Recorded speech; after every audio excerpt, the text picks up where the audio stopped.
नमस्कार दोस्तों, exam coach के ऑनलाइन यूट्यूब चैनल पर फिर से एक बार आप सभी लोगों का स्वागत है ना। तो हम लोग ज्योग्राफी के कई चैप्टर हम लोगों ने देखा है ना। उसी क्रम में हम लोग आगे बढ़ेंगे। जैसे कि आप जानते हो, ब्रह्मांड से शुरू किया था हम लोगों ने। ब्रह्मांड के बाद सौरमंडल पढ़ा, सौरमंडल के बाद सूर्य के बारे में जानकारियाँ हुई, पर्वत पढ़े, पठार पढ़े, ज्वालामुखी पढ़े।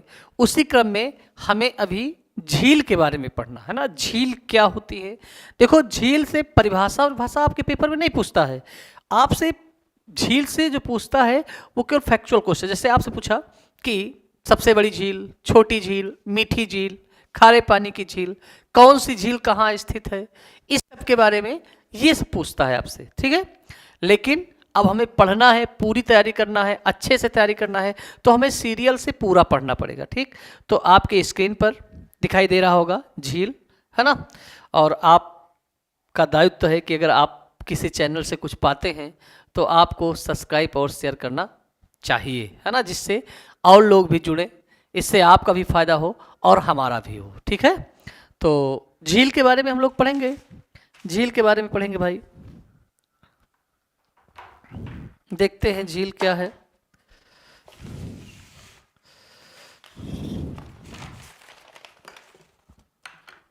झीलें, है ना, लेक्स, झीलें, लेक्स। देखो, झील कई तरह की होती है, बनावट के आधार पे हुई होती है, जल की प्रवृत्ति की या जल की प्रकृति के आधार पे होती है। झीलें क्या है? अगर आपसे कोई पूछे कि झील क्या है, तो आप कह सकते हो झील वह मैदानी भाग है जो मैदान से थोड़ा गहरा होता है, जहां पर पानी इकट्ठा हो जाता है और लंबे समय तक लंबे क्षेत्रफल पर रहता है, उसको हम झील की संज्ञा दे सकते हैं, ठीक है। तो झील के बारे में देखते हैं। झील क्या है? झील एक अंतःस्थलीय जल की रास होती है। झील एक अंतःस्थलीय जल की रास होती है जिसका आधार प्रायः एक गहरे कुंड से बड़ा होता है। एक गहरे कुंड से बड़ा होता है। झीलों की प्रमुख विशेषता स्थल से घिरा होना होता है। अर्थात झीलें जो है, मान लो कि ये कोई स्थल भाग है ना, ये कोई बड़ा स्थल भाग क्षेत्र है और इसी में ये जो क्षेत्र है, ये इस तरीके, इसमें मान लो पानी भरा हुआ है, तो ये चारों तरफ से स्थल से घिरी हुई है। जरूरी नहीं कि चारों तरफ से सब घिरी हो, लेकिन ज्यादातर होता है। तो इसको आप, पानी इसमें भरा हुआ है, इसको आप झील की संज्ञा दे सकते हो। आप कहोगे सिर्फ तालाब, तो तालाब छोटा होता है, ठीक है, तालाब छोटा होता है, घिरा होना है। झीलों का आकार बड़ा छोटा हो सकता है, जरूरी नहीं है कि झीलें सब बड़ी ही हों, ठीक है। कुछ झीलें बहुत बड़ी हैं, जैसे आप कैस्पियन सागर का नाम ले लो, और कुछ झीलें बहुत छोटी हैं, ठीक। तो वो बड़ी छोटी हो सकती हैं। एक क्वेश्चन आपसे पूछा गया है, लिम्नोलॉजी अर्थात झीलों के वैज्ञानिक अध्ययन को क्या कहा जाता है? झीलों के वैज्ञानिक अध्ययन को क्या कहा जाता है? तो झीलों के वैज्ञानिक अध्ययन को लिम्नोलॉजी कहा जाता है। क्या कहा जाता है? लिम्नोलॉजी कहा जाता है, ठीक। तो इतनी बात समझ गए। ये क्वेश्चन आपसे पूछता है कि झीलों का अध्ययन क्या कहलाता है, या झीलों का वैज्ञानिक अध्ययन क्या कहलाता है, तो आप बताते हैं लिम्नोलॉजी झीलों का वैज्ञानिक अध्ययन कहलाता है। तो इतने में कोई समस्या नहीं होनी चाहिए, है ना। बातें आपको क्लियर है, एकदम समझ में आती होंगी, कोई दिक्कत तो नहीं है। जो बात आपकी समझ में ना आए वो आप कमेंट बॉक्स में बोल सकते हो। अगला है झील और नदी में अंतर। अब आपसे कोई पूछे कि नदियां क्या होती हैं, झील क्या होती हैं। झील, अब कोई कहे कि सर जी नदी जो होती बड़ी होती है, झील छोटी होती, तो गलत है, क्योंकि कैस्पियन सागर तो इतना बड़ा है कि उसका नाम ही सागर हो गया है। कैस्पियन सागर है क्या? कैस्पियन सागर झील है, ठीक है। तो ये आप नहीं कह सकते। अब होता क्या है, नदी और झील में क्या अंतर है देख लेते हैं। झीलों का जल प्रायः स्थिर होता है, ठीक है। मान लो कि ये झील है, तो इसमें जो जल होता है प्रायः क्या होता है? स्थिर होता है। क्या नदी में जल का पानी स्थिर होता है? जल का पानी स्थिर होता है? नहीं होता है। तो आप ये कह सकते हो कि झीलों में जल का पानी स्थिर होता है, परंतु नदियों के जल धारा तथा वेग होता है। नदियों के जल में धारा तथा वेग होता है। अब एक और बात है, एक अपवाद है इसका, हर चीज का अपवाद होता है ना, तो इसका भी एक अपवाद है। अमेरिका में स्थित इरी झील, अमेरिका में स्थित इरी झील में साधारण वेग होता है, माने वेग होता है, हल्का फुल्का वेग होता है, लेकिन वेग होता है। तो आप ये कह सकते हो कि दुनिया की सभी झीलों में वेग नहीं होता, तो ये गलत हो जाएगा, क्योंकि एक अमेरिका में स्थित इरी झील है जिसमें वेग होता है। झीलों की बनावट, जल की प्रकृति के आधार पर झीलों को विभिन्न भागों में बांटा गया है। बनावट के आधार पे, अब बनावट क्या होता है, जैसे आप जानते हो कि ज्यादातर झीलें जो आपकी पृथ्वी पे हैं वो क्या है, प्राकृतिक है, नैसर्गिक है, ठीक है। लेकिन कुछ झीलें मानव निर्मित या कृत्रिम झीलें भी हैं, तो उस पर हम बात करेंगे। अगर बनावट के आधार पर देखेंगे तो बनावट के आधार पर झीलें दो प्रकार की होती है, एक प्राकृतिक झील होती है, बनावट के आधार पर, हाँ, एक प्राकृतिक झील होती है, नैसर्गिक झील होती है, और एक होती है मानव निर्मित या कृत्रिम झील। अगर हम जल की प्रकृति के आधार पर बात करेंगे तो जल की प्रकृति के आधार पर झीलें दो प्रकार की होती हैं, एक होती है खारे पानी की झील, एक होती है मीठे या ताजे पानी की झील। ठीक, तो अच्छा, क्वेश्चन जो पेपर में आपसे बनता है वो ज्यादातर जल की प्रकृति के आधार पर झीलों के बारे में पूछता है, तो इस पे हम लोग अध्ययन करेंगे। वैसे करेंगे हम लोग पूरे अध्ययन, कोई बचेगा नहीं उसमें कुछ, ठीक है। देखो, बनावट के आधार पर झीलों का वर्गीकरण, बनावट के आधार पर झीलों का वर्गीकरण, बनावट के आधार पर झीलों का वर्गीकरण देख लेते हैं। तो पहला, अब बनावट के आधार पर झीलों को हम लोगों ने दो भागों में बांटा। एक आपकी है प्राकृतिक या नैसर्गिक झील। अब ये क्या होता है, भूगर्भिक हलचलों एवं धरातल के बहिर्जात बलों से उत्पन्न झीलों को, भूगर्भित हलचलों एवं धरातल के बहिर्जात बलों से उत्पन्न झीलों को प्राकृतिक झील कहा जाता है, जैसे ग्रेट लेक्स झील। तो आप इतना याद कर सकते हो कि ग्रेट लेक्स झील कहाँ पाई जाती है। ग्रेट लेक्स झील कहाँ पाई जाती है, आप कहोगे यूएसए और कनाडा की सीमा पर। डल झील भारत में है, उलर झील भारत में है। तो ये सब कैसे हैं, प्राकृतिक झील हैं। अब इसमें आप देख रहे होंगे कि भूगर्भिक हलचलों एवं धरातल के बहिर्जात बलों से। अब ये धरातल के बहिर्जात क्या होता है, अच्छा, भू हलचल क्या होता है, जैसे भूकंप का आना। भूकंप का आना क्या है, भूगर्भिक हलचल हो जाती है, हमारी पृथ्वी हिलती है। और अगर बात करें हम धरातल के बहिर्जात बलों से उत्पन्न झीलों को, अब धरातल में बहिर्जात बल क्या होते हैं, जैसे हवा का चलना, हवा का चलना, ये क्या है, बहिर्जात बल का उदाहरण है। पानी का बहना, पानी का बहना, ये आपके पृथ्वी के बहिर्जात या बाह्य बल का उदाहरण होता है। ठीक है, तो हवा पानी के चलने या बहने से आपकी झीलों का निर्माण होता है, वो आपकी प्राकृतिक झील या नैसर्गिक झील कहलाती है। दूसरी झील देखते हैं, मानव निर्मित झील। मानव निर्मित झील के बारे में बात करें, मानव निर्मित या कृत्रिम झीलें, तो इससे आप ऐसे निकाल रहे होंगे कि जैसी झीलें जिनका निर्माण मानव के द्वारा हुआ है, मानव की क्रियाकलापों के द्वारा हुआ है, वो आपकी मानव निर्मित झीलें या कृत्रिम झीलें कहलाती हैं। जैसे बात करें मानव द्वारा, यहां से मानव क्रियाकलापों द्वारा निर्मित झीलों को कृत्रिम झील कहा जाता है। जैसे हूबर झील, ये आपकी यूएसए में पड़ती है। हवाई स्वान झील, देखो क्वेश्चन इसमें भी छिपे हैं, आपसे पूछ ले हूबर झील कहाँ है, आंसर आएगा यूएसए में। आपसे पूछ ले हवाई स्वान झील कहाँ है, आंसर आएगा मिस्र में। हवाई स्वान झील कहाँ है, हवाई स्वान झील मिस्र में है।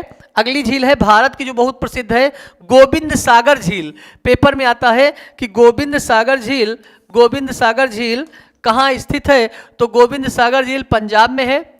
इसी में आप देखोगे जयसमंद झील, राजसमंद झील और पिछौला झील। भैया ये जो आपकी जयसमंद झील है, राजसमंद झील है, पिछौला झील है, ये तीनों झीलें आपकी कहाँ मिलेंगी, राजस्थान में मिलेंगी। कहाँ मिलेंगी, राजस्थान में। ठीक है, तो पिछौला झील, राजसमंद झील, जयसमंद झील, ये मानव निर्मित झील के उदाहरण हैं। और सबसे अच्छी अगर हम बात कर ले भारत में, तो गोविंद सागर झील है। गोविंद सागर झील मानव निर्मित की सबसे अच्छी उदाहरण का कह सकते हैं आप। कहने का मतलब ये है कि जो गोविंद सागर झील है ना, वो कैसे बनी पता है? आप जानते हो भाखड़ा नांगल बांध पंजाब में बना हुआ है। भाखड़ा नांगल बांध के बनने से इतने क्षेत्र में, इतने बड़े क्षेत्रफल में वहां से मिट्टी ली गई कि लोगों को पता ही नहीं चला कि इतना बड़ा क्षेत्र हो जाएगा मिट्टी खोदने से, ठीक है। और उसके बाद उसमें पानी भरता गया, पानी भरता गया, पानी भरता गया, और आज एक झील के रूप में वो नजर आ रही है, जिसका नाम है गोविंद सागर झील। तो पूछे गोविंद सागर झील कहाँ है? पंजाब में है। कैसे बनी? तो ये मानव निर्मित झील है। क्या क्या कौन सा क्रियाकलाप हुआ? तो आप बताओगे भाखड़ा नांगल बांध बनने से। पेपर में आए भाखड़ा नांगल बांध बनने से कौन सी मानव निर्मित झील का निर्माण हुआ था? आंसर आएगा गोविंद सागर झील। बात समझ में आ रही है? नहीं समझ में आ रही है? आ रही होगी ना। गोविंद सागर झील। तो गोविंद सागर झील का निर्माण कैसे हुआ? भाखड़ा नांगल बांध के बनने से। भाखड़ा नांगल बांध जो है भारत का सबसे ऊंचा बांध है। पूछे भारत का सबसे ऊंचा बांध कौन सा है? तो आप बताएंगे भाखड़ा नांगल बांध। लेकिन क्वेश्चन पूछ ले कि भारत का सबसे ऊंचाई पर स्थित बांध। देखो ऊंचाई पर स्थित और ऊंचा, ऊंचाई पर स्थित और ऊंचा में अंतर होता है ना। तो ऊंचाई पर स्थित अगर पूछे कि भारत का सबसे ऊंचाई पर स्थित बांध, तो आप बताएंगे टिहरी बांध। और आपसे पूछे भारत का सबसे ऊंचा बांध, तो आप बताएंगे भाखड़ा नांगल बांध। मेरी बात समझ रहे हो? ठीक है, आगे बढ़ते हैं। ठीक भैया, आगे देखते हैं। अब जल की प्रकृति के आधार पर झीलों का वर्गीकरण। जल की प्रकृति के आधार पर झीलों का वर्गीकरण, ये बहुत आराम से आपको पढ़ना है। एक बार हम आपको सिखा देंगे, दोबारा आपको पढ़ने की जरूरत ना है, ठीक है। अब बात करते हैं खारे पानी की झील। खारे पानी की झील। जल की प्रकृति के आधार पर झीलें दो प्रकार की होती है। एक होती है खारे पानी की झील और एक होती है ताजे या मीठे पानी की झील। ताजे या मीठे पानी की झील क्या होती है? जिसमें पानी एक ओर से आता है और दूसरी ओर से झील में निकल जाता है, अर्थात उसमें पानी का ठहराव नहीं हो पाता है, वो आपका ताजा या मीठा पानी कहलाता है। मीठे का मतलब आप ये मत समझिएगा कि मीठा है स्वाद में, माने चीनी घुली हुई है। ऐसा है, जो पानी बहता हुआ होता है उसे ताजा या मीठे पानी की संज्ञा दी जाती है। और अगर बात करें हम खारे पानी की झील, तो हम आपको सिखाएंगे कैसे ये झील का निर्माण होता है, ठीक है। पहले इसको पढ़ लेते हैं, देखते हैं। उदाहरण के लिए कैस्पियन सागर झील है, चिल्का झील है। अब देखो हम बताएं कि आपको खारे पानी की झील का निर्माण कैसे हो। देखो मान लो कि ये कोई झील है ना, ये कोई झील है या यह कोई स्थान रहा होगा, और उसके बाद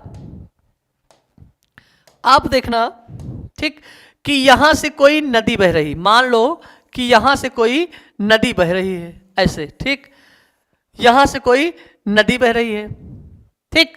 अब क्या देखा आपने कि मान लो कि बाढ़ आ गई इस नदी में। क्या आ गई? बाढ़ आ गई।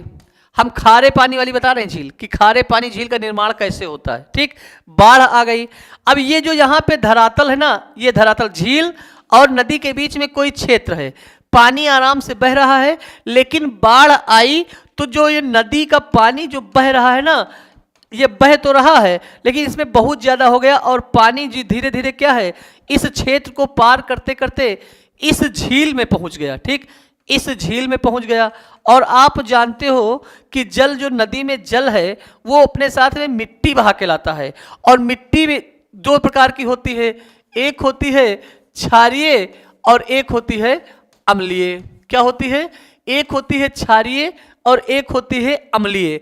आप जानते हो कि जब क्षार और अम्ल बनता है ना, जब क्षार और अम्ल मिलता है तो क्या बनता है? लवण का जन्म होता है। किसका जन्म होता है? लवण का जन्म होता है। तो हुआ क्या कि ये पानी इस पे आया और उसके बाद इस झील में ये पानी भर गया, ठीक। अब ये पानी भर गया, यहां से मान लो ये सूर्य है और सूर्य की किरणें, अब ये धीरे धीरे क्या होगा कि ये बाढ़ समाप्त हो जाएगी। तो जब बाढ़ समाप्त होगी तो ये पानी जो नदी वाला था वो नदी में ही रह जाएगा, और जो झील वाला पानी है वो अब इसको पार नहीं कर पाएगा, और ये पानी धीरे धीरे सूर्य के प्रकाश के द्वारा सूखेगा। जब पानी तो सूख जाएगा सूर्य के प्रकाश से, लेकिन उसमें जो अम्लता या लवणता जो है वो उसमें बराबर बनी रहेगी। उसके बाद ये कई साल तक ये ऐसा होता है। उसके बाद जो झील का निर्माण होता है वो आप क्या होता है? खारे पानी की झील का निर्माण होता है। अर्थात जो उसमें लवण विद्यमान हो रखा, धीरे धीरे कई साल ये प्रक्रिया होती है, उसके बाद इसका जल क्या हो जाएगा, लवणीय हो जाएगा, खारा हो जाएगा, क्योंकि मिट्टी नदी में जो पानी गया इसमें उस पानी के साथ मिट्टी के कण थे, और मिट्टी में अम्लीयता और लवणता दोनों है, जिस कारण से अम्लीयता और क्षारीयता दोनों है, जिस कारण से ये खारा बन गया। तो इसको आप खारे पानी की झील या लवणीय झील के नाम से भी जान सकते हैं। तो आपको पता चल गया होगा कि खारे पानी की झील का निर्माण कैसे होता है। ठीक, और इसका उदाहरण क्या है, कैस्पियन सागर झील सबसे अच्छा उदाहरण है। उसी के साथ आप चिल्का झील देख सकते हो। चिल्का झील उड़ीसा में पाई जाती है, इसे लैगून झील भी कहा जाता है। साल्ट लेक झील को जानते हैं, यूएसए में पाई जाती है। सांभर झील, ये भारत की सबसे अधिक लवणता वाली झील है, सांभर झील, ठीक है, ये आपकी राजस्थान में मिलती है।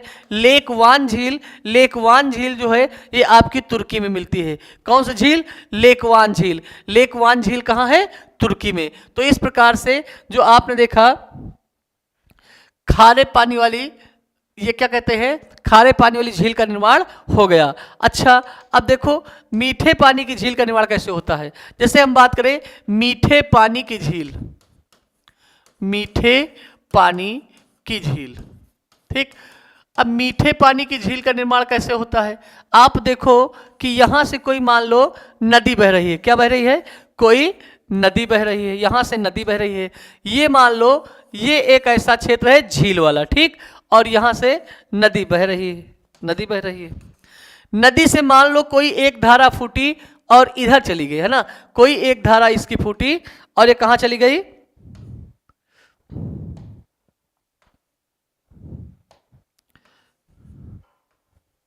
इस तरीके से, और इसमें पानी आया और इस झील में इस तरह से पानी आया और किसी तरीके से इस छोर से इस झूल के द्वारा फिर ये पानी निकल जाता है। ठीक, ये पानी क्या होता है, निकल जाता है। अब जब निकल जाता है तो आप देखोगे कि इसमें पानी रुक नहीं रहा, माने ऐसी झील जिसमें एक ओर से पानी आए, एक ओर से पानी आए और दूसरी ओर से पानी निकल जाए, दूसरी ओर से क्या हो जाए, पानी निकल जाए, ठीक, पानी निकल जाए। ऐसी जो झील बनती है इसमें कभी पानी नहीं रुकता है, जिस कारण से इसमें लवणता की प्रतिशतता नहीं बढ़ पाती है और ये हमेशा ताजे या मीठे पानी की झील बनी रहती है। और इस प्रकार से जो झील का निर्माण होता है वह मीठे पानी की झील या ताजे पानी की झील कहलाती है। तो मेरी बात समझ गए, ऐसी झील जिसमें पानी का ठहराव बराबर बना रहता है, वो बाहर नहीं जा पाता है, ऐसी झील का पानी जिसका पानी बाहर ना जा पाए, वैसी झील का जो जन्म होता है वो आपकी खारे पानी की झील कहलाती है या लवणीय झील कहलाती है। जबकि ऐसी झील जिसमें एक ओर से नदी का पानी जाए और दूसरी ओर से नदी का पानी निकल जाए या झील का पानी निकल जाए, अर्थात उस झील में पानी रुके ना, ठहरे ना, एक ओर से आए और दूसरी ओर से चला जाए, और ऐसी झील का जब जन्म होता है तो मीठे या ताजे पानी की झील कहलाता है। आई होप हम आपको समझा पाए। ठीक, तो इस तरीके से आपने सीखा मीठे पानी की झील या ताजे पानी की झील। ठीक, ताजे पानी की झील। अब ताजे पानी की झील के बारे में आप इसका उदाहरण देख सकते हो, सुपीरियर झील जो कि दुनिया की सबसे बड़ी मीठे पानी की झील है, यूएसए में है। बैकाल झील, बैकाल झील अगर आपसे पूछे कि बैकाल झील कैसी झील का उदाहरण है तो मीठे पानी या ताजे पानी की झील का उदाहरण है। सात ताल झील भारत में पड़ती है, भीमताल झील भारत में पड़ती है। सात ताल, भीमताल, जितने ताल शब्द लगे हुए हैं वो आपके सब उत्तराखंड में झीलें पाई जाती है। इसके बारे में भी हम लोग पढ़ेंगे कौन सी झील कहाँ पे पाई जाती है। ठीक है, अगर हम बात करें, चाहे आप देख लो अभी इसी में हम बात कर ले तो राक्षस ताल भी इसी में आ जाएगा। ठीक है, तो इस तरीके से ये झीलों वाला चैप्टर आगे बढ़ते हैं। अब है उत्पत्ति के आधार पर, है ना, तो ताजे और मीठे पानी की झील से सबसे ज्यादा क्वेश्चन बनते हैं, उसी को हमें पढ़ना है। हमने आपको ये समझाया कि ताजे पानी की झील का निर्माण कैसे होता है और मीठे पानी की झील का निर्माण कैसे होता है, आप बिल्कुल समझ गए होंगे। ठीक है, इससे आसान भाषा में और नहीं समझा जा सकता है। ठीक है, तो बात करते हैं, अब हम लोग देखते हैं उत्पत्ति के आधार पर, क्योंकि हम लोगों ने बनावट के आधार पर देख लिया मानव निर्मित झील और प्राकृतिक झील। दूसरी है आपकी जल की प्रकृति के आधार पर झील, जो कि खारे पानी की झील और मीठे पानी की झील। ठीक, अब हम लोग बात करते हैं उत्पत्ति के बारे में कि उत्पत्ति के आधार पर झीलों को लगभग 10 भागों में बांटा गया है। उत्पत्ति के आधार पर झीलों को लगभग 10 भागों में बांटा गया है। ठीक, तो उसे हमें पढ़ना पड़ेगा। ठीक, अच्छा, अगर हम आपसे क्वेश्चन पूछ ले कि कौन सी ऐसी झील है, भारत की कौन सी ऐसी झील है जो अपना रूप परिवर्तन करती है? भारत की कौन सी झील रूप परिवर्तित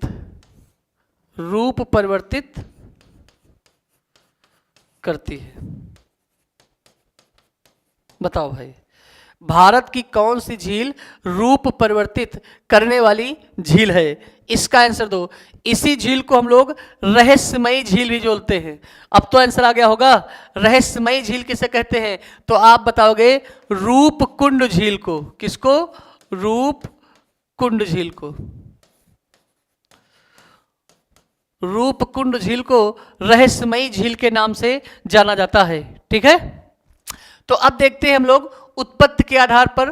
तो वलन से निर्मित झील, वलन की क्रिया होती है, वलन क्रिया से निर्मित अभिन्नतों में जल भर जाने से निर्मित झीलों को वलन झील कहते हैं, जैसे एडवर्ड झील। अब आपको एक क्वेश्चन और तैयार हो गया आपका, आपसे पूछे एडवर्ड झील कहाँ स्थित है? तो एडवर्ड झील आपकी अफ्रीका में स्थित है। एडवर्ड झील कहाँ है? अफ्रीका में। जिनेवा झील, जिनेवा शहर किसका है? स्विट्जरलैंड का। तो जिनेवा में ही एक झील पाई जाती है और उसी का नाम जिनेवा झील रख दिया गया। आपसे पूछे जिनेवा झील कहाँ स्थित है? जिनेवा झील आपकी स्विट्जरलैंड में स्थित है। स्विट्जरलैंड को पृथ्वी का स्वर्ग कहा जाता है। पृथ्वी का स्वर्ग कहा जाता है किसे? स्विट्जरलैंड को, है ना। स्विट्जरलैंड को पृथ्वी का स्वर्ग कहा जाता है। आगे बात करते हैं, तो ये हो गई वलन से क्रिया। उसके बाद भ्रंशन द्वारा बनी झील, भ्रंशन द्वारा, ये अंतर्जात बल के कारण भ्रंश उत्पन्न हो जाते हैं, उसमें पानी भर जाता है जिस कारण से झील का निर्माण होता है, तो भ्रंशन झील कहलाती है। भ्रंश द्वारा बनी झील। अंतर्जात बल द्वारा, हमने अंतर्जात बल आपको बताया, जैसे पृथ्वी का ज्वालामुखी का निकलना, ज्वालामुखी का फटना, ये कैसा है? आंतरिक बल है।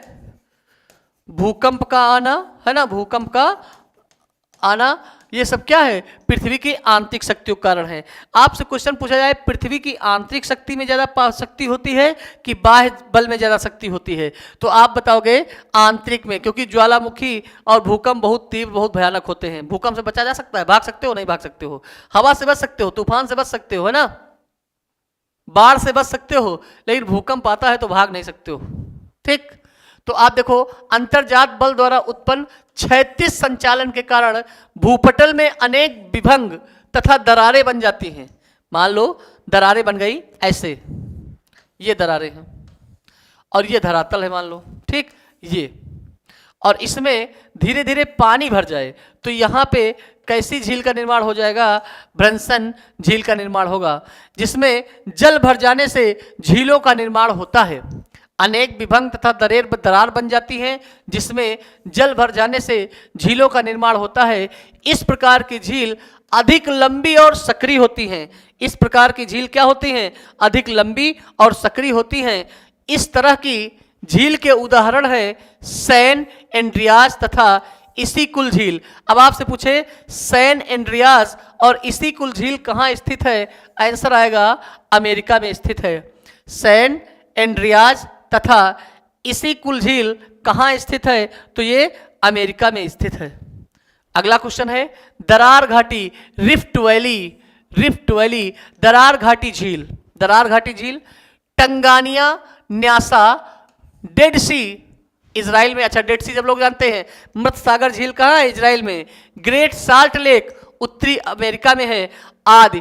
अफ्रीका में सर्वाधिक मात्रा में दरार झीलें हैं।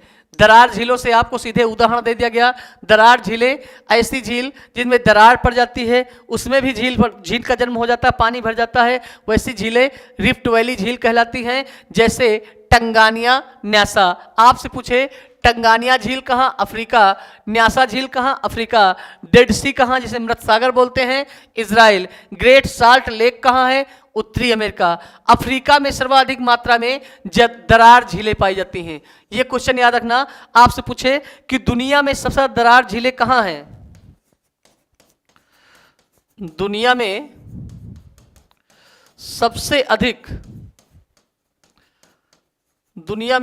सबसे अधिक दरार झीलें हैं, तो आप बताएंगे अफ्रीका में। कहाँ है भैया? अफ्रीका महाद्वीप में। ठीक, अफ्रीका में।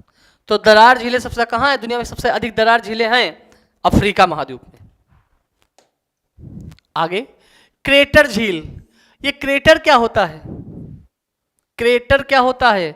तो आप बताएंगे ज्वालामुखी, है ना, ज्वालामुखी के मुख को क्रेटर कहा जाता है। क्रेटर कहा जाता है, मुख को क्रेटर कहा जाता है। जैसे बात करें कि मान लो ये ज्वालामुखी है ना, तो ये जो इसका मुंह है ना,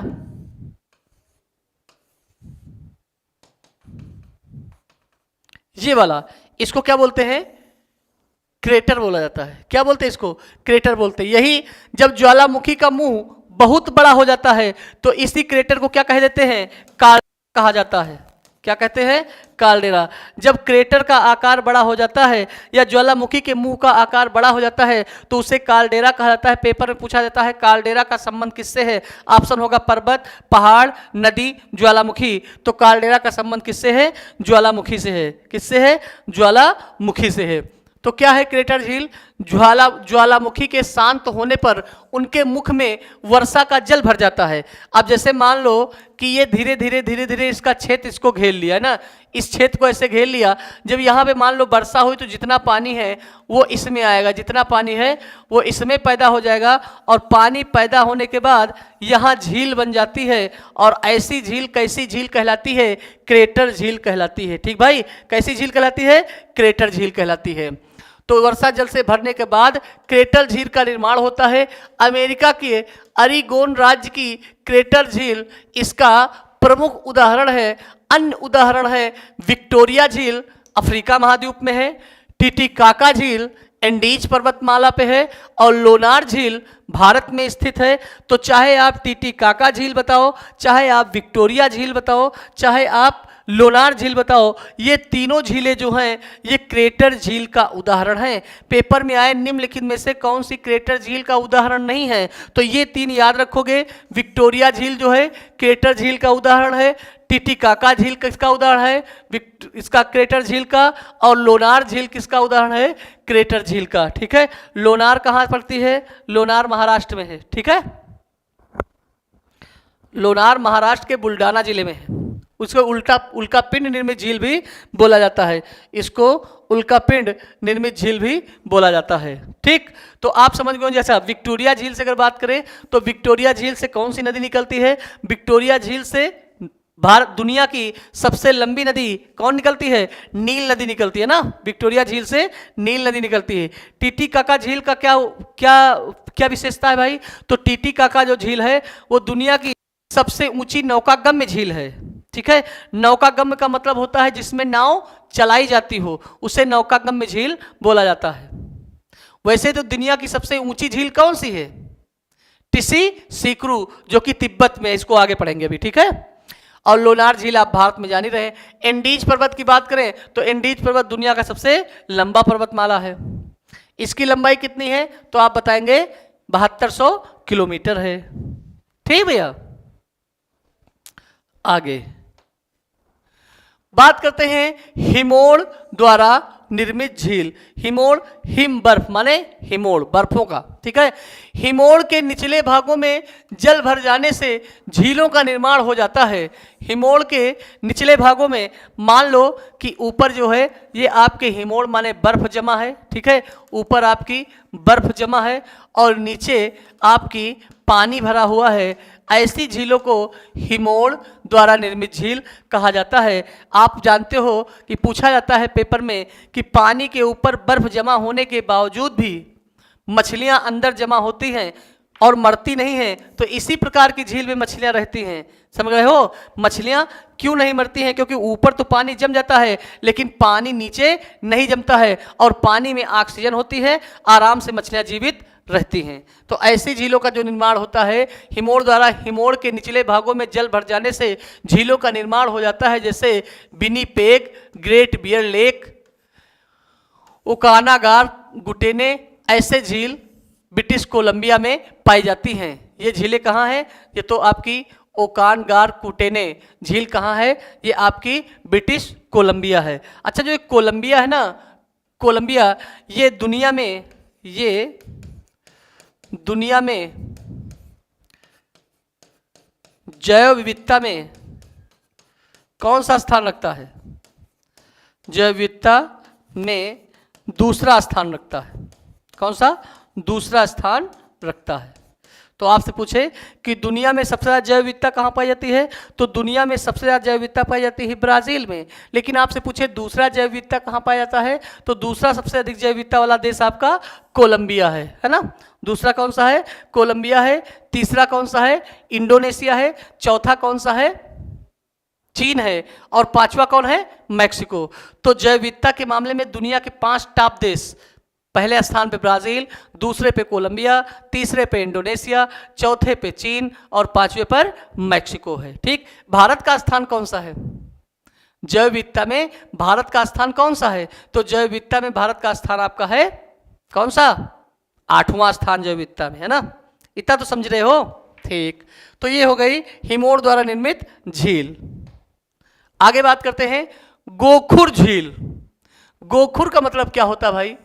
गोखुर कहने का मतलब यह है जो गाय के खुर के आकार, गाय के खुर, है ना, के आकार का कुछ झील का निर्माण हो जाता है, उसे गोखुर झील के नाम से जाना जाता है।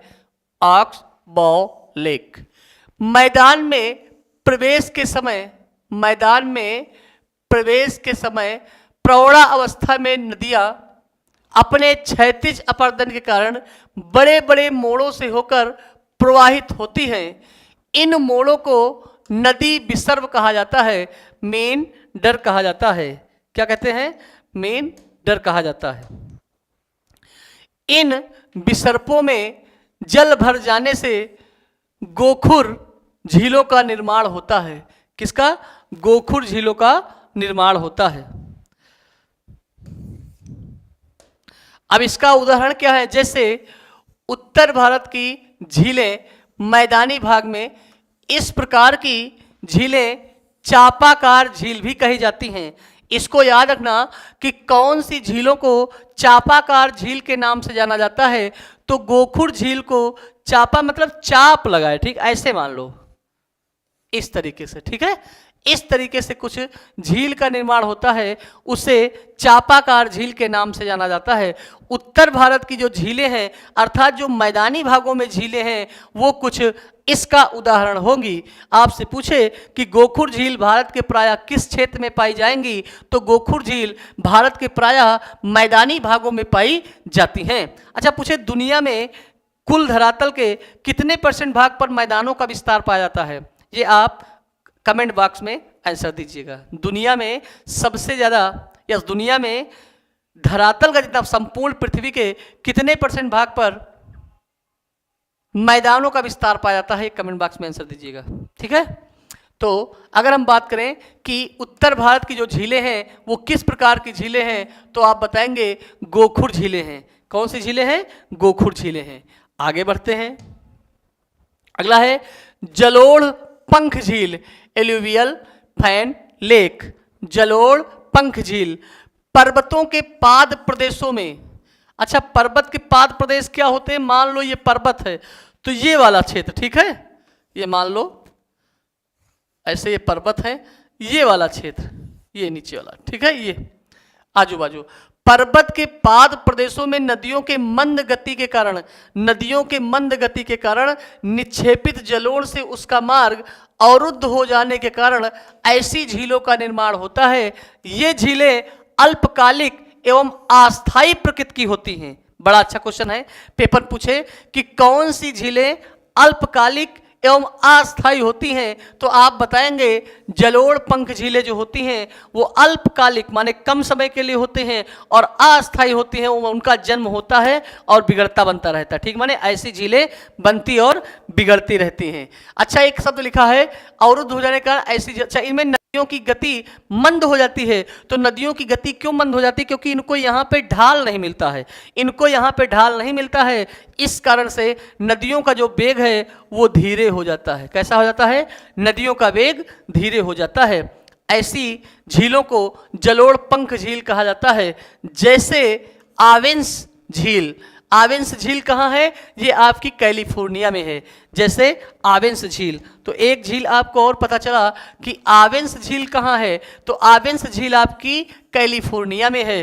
कैलिफोर्निया वही है जहाँ कौन है? मृत घाटी है। कहाँ है? कैलिफोर्निया, कैलिफोर्निया यूएसए में। और कैलिफोर्निया में सबसे ज्यादा जंगलों में आग लगने की घटना आपको सुनाई देती है ना? क्यों होता है? क्योंकि वहां पे पेड़ के ऊपर पेड़ रखे होते हैं, जिस कारण से उसमें रगड़न होती है, उसके बाद उसमें आग लग जाती है। अच्छा, कैलिफोर्निया में ही आगे क्यों लगती हैं? क्योंकि वहां पे सूखी शुष्क गर्म हवाएं बहुत तेज चलती हैं कैलिफोर्निया में, क्योंकि यहाँ का क्षेत्र सबसे गर्म माना जाता है। इस कारण से वहां पे आग लगने की घटना अक्सर होती रहती है। तो क्या जलोढ़ पंख समझ में आया? जलोढ़ पंख जो झीलें हैं ये आपकी अस्थाई माने अस्थाई और क्या होगा? अस्थाई एवं अल्पकालिक होती, माने कम समय के लिए होती हैं, इसीलिए बनती बिगड़ती रहती हैं। अगला देखते हैं, अगली है डेल्टा झील। डेल्टा तो सब लोग जानते होंगे कि डेल्टा का निर्माण कैसे होता है। नदियों के द्वारा लाए गए मिट्टी को इकट्ठे कहीं पे जमा के रखना और उसके बाद बहुत बड़े क्षेत्र का निर्माण हो जाना, जैसे सुंदरवन डेल्टा। और सुंदरवन डेल्टा आप जानते हो किसकी नदियों की किस नदी की सहायता से बनी है? तो आप बताओगे ब्रह्मपुत्र और गंगा, है ना? ब्रह्मपुत्र और गंगा के जमाव से सुंदरवन डेल्टा का निर्माण हुआ है। और सुंदरवन डेल्टा क्यों बड़ा होता जा रहा है? क्यों वो कटता नहीं है? क्योंकि सुंदरी नामक वृक्ष पाया जाता है जो कि उस मिट्टी को जकड़े रहती है, जिस कारण से वो कटती फटती नहीं। तो क्या है? डेल्टाई क्षेत्र। डेल्टाई भाग में नदियों द्वारा, डेल्टाई क्षेत्र में नदियों द्वारा, डेल्टाई क्षेत्र में नदियों द्वारा वितरकाओं से होकर प्रवाहित होती हुई दो शाखाओं के मध्य स्थित डेल्टा वाले भाग के बीच निम्न स्थान में जल एकत्र होकर झील का निर्माण होता है। उदाहरण के लिए कालेपर झील। कहाँ है कालेपर झील? ये भारत में है। किस नदी द्वारा बनी है? गोदावरी और कृष्णा नदियों के बीच ये पाई जाती है।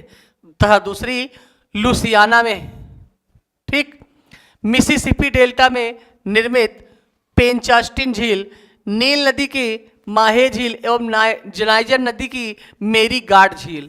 नाइजर नदी की मेरी गार्ड झील, जो नाइजर नदी देख रहे हो, नाइजर नदी, इसको है ना, इसको किस नाम से जानते हैं? नाइजर नदी को, नाइजर नदी को किससे जानते हैं भाई? इसे तेल नदी कहा जाता है। क्या कहते हैं? तेल नदी के नाम से जाना जाता है। तेल नदी के नाम से जाना जाता है। किसके? तेल नदी के नाम से जाना जाता है। किसे? नाइजर नदी को। तो ये डेल्टा झील हो गई। आगे बात करते हैं लेगून झील। बहुत अच्छा क्वेश्चन पूछता है इससे, लेगून झील, ठीक, लेगून झील से पूछता है। लेगून झील, इसका सबसे अच्छा उदाहरण क्या है? चिल्का है। लेगून झील का उदाहरण कौन सी है? चिल्का है। कहाँ पाई जाती है? उड़ीसा में। उड़ीसा में पाई जाती है और ये भारत की सबसे बड़ी खारे पानी की झील है। बात करते हैं केरल की वेम्बनाथ झील। आपसे कई बार पूछा गया है कि वेम्बनाथ झील कहाँ स्थित है, तो वेम्बनाथ झील आपकी केरल में स्थित है। वेम्बनाथ झील कहाँ है? केरल में स्थित है। उसके बाद बात करते हैं पुलिकट झील। पुलिकट झील आपकी आंध्र प्रदेश में है। पुलिकट झील आपकी आंध्र प्रदेश में है। अगर बात करें भारत के मालाबार तट पर स्थित लेगून को कपाल का नाम से जाना जाता है। कपाल के नाम से जाना जाता है। किसके नाम से? कपाल के नाम से जाना जाता है। तो आपसे पूछे कि भारत के मालाबार तट पर स्थित लेगून को किस नाम से जानते हैं, तो कपाल के नाम से जाना जाता है। किसके नाम से? कपाल के नाम से जाना जाता है। तो लेगून झील में आप याद रखो, कई बार पूछा गया है कि उड़ीसा में स्थित चिल्का झील कौन सी झील का उदाहरण है, और वो खारापन ना देके मीठे पानी की ताजे पानी की झील ना देकर आपसे पूछ लेगा गोखुर झील है या क्रेटर झील है या लेगून झील है, तो आंसर क्या होगा? लेगून झील होगा। क्या होगा भैया? लेगून झील होगा। ठीक, कोई समस्या नहीं।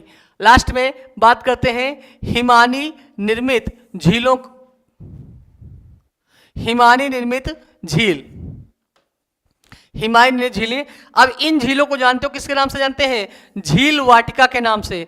आपसे पूछे झील वाटिका के नाम से किस प्रकार की झीलों को जानते हैं? झील वाटिका के नाम से किस प्रकार की झीलों को जानते हैं, तो आप कहोगे हिमानी निर्मित झीलों को झील वाटिका के नाम से जाना जाता है। इसे झील वाटिका की संज्ञा दी जाती है। सुपीरियर झील अमेरिका, हिमानी निर्मित झील विश्व की सबसे बड़ी झील है। बहुत अच्छा क्वेश्चन बन गया है। आपसे पूछे विश्व की सबसे बड़ी मीठे पानी की झील, आप बिल्कुल बताते थे सुपीरियर झील है, लेकिन आपसे पूछ ले कि विश्व की सबसे बड़ी हिमानी निर्मित झील का उदाहरण कौन सी है, यकीन मानो जिसने पढ़ा नहीं वो आंसर नहीं दे पाएगा। विश्व की सबसे बड़ी हिमानी निर्मित झील का क्या नाम है? इस क्वेश्चन को आप याद रखेंगे। विश्व की सबसे बड़ी हिमानी निर्मित झील का उदाहरण है आपकी सुपीरियर झील। कौन सी है? सुपीरियर झील। तो ये आपके 10 टाइप की कुछ झीलें हैं, उसको हमने आपको पढ़ा दिया है ना। अब हम लोग जो महत्वपूर्ण झीलों की सुर्खियों में बात करेंगे, जो डायरेक्ट आपसे पूछता कौन सी झील कहाँ स्थित है, कौन सी सबसे बड़ी मीठे पानी की झील, कौन सी सबसे छोटी, कौन सी सबसे बड़ी खारे, कौन सी गहरी, इस सब पे जो बात होगा ये आपके झील का पार्ट 1 था। अब हम लोग जो बात करेंगे वो पार्ट 2 में। तो आगे झीलों के बारे में जानने के लिए आपको एग्जाम कोच के साथ बना रहना पड़ेगा, ठीक है। तो अगला जो झीलों से जो क्वेश्चन है, जो बन सकते क्वेश्चन, और वो हम अगले पार्ट में आपको लेकर आएंगे। तो जय हिंद साथियों।